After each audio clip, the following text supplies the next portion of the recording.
అందరికీ నమస్కారం.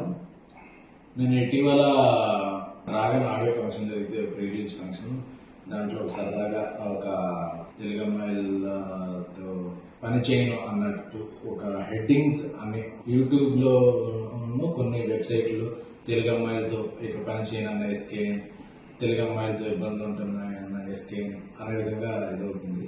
ఈ మధ్యకాలంలో తెలుగు అమ్మాయిలు ఎక్కువగా ఇండస్ట్రీకి పరిచయం చేసిన అతి కొద్దిమంది నిర్మాతలు నేను ఒకరిని.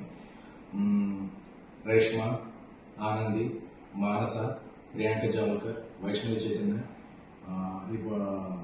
ఐశ్వర్య, కుషిత, వీళ్ళందరినీ ఇప్పటివరకు ఇంట్రడ్యూస్ చేయడం, వర్క్ చేయడం జరుగుతుంది. అలాగే నెక్స్ట్ రాబోతున్న సినిమాలో హారిక, ఇంకొక కొత్త అమ్మాయి, ఇలా ఒక 8-9 మంది అమ్మాయిల్ని పరిచయం చేశారు. అలాగే ఈషా రెబ్బా, ప్రియా వడ్లమాని, ఈ మధ్య ఇనయ్య, అలాగా ఆల్రెడీ ఇంట్రడ్యూస్ అయిన ఒక 4 అంటే 12-13 అమ్మాయిలతో నా కెరీర్లో నేను పనిచేసింది 80% తెలుగు అమ్మాయిలు.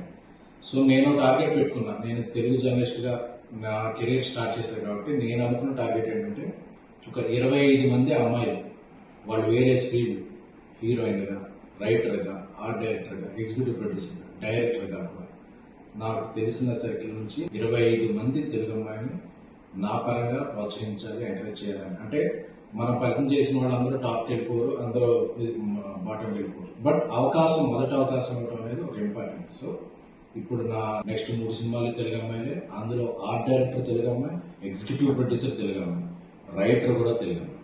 సో ఇంతమంది తెలుగు అమ్మాయిని నేను ప్రోత్సహిస్తున్నాను. సో ఏదో ఒక ఫన్ బాంటర్లో జరిగిన ఒక చిన్న జోక్ని అదేదో ఒక స్టేట్మెంట్ లాగా వద్దేయద్దు, దాన్ని స్ప్రెడ్ చేయద్దు అనేది నా కోరిక. ఎందుకంటే ఈ మధ్యకాలంలో ఇంతమంది తెలుగు అమ్మాయిలకి ఎవరు ఇవ్వలేదు.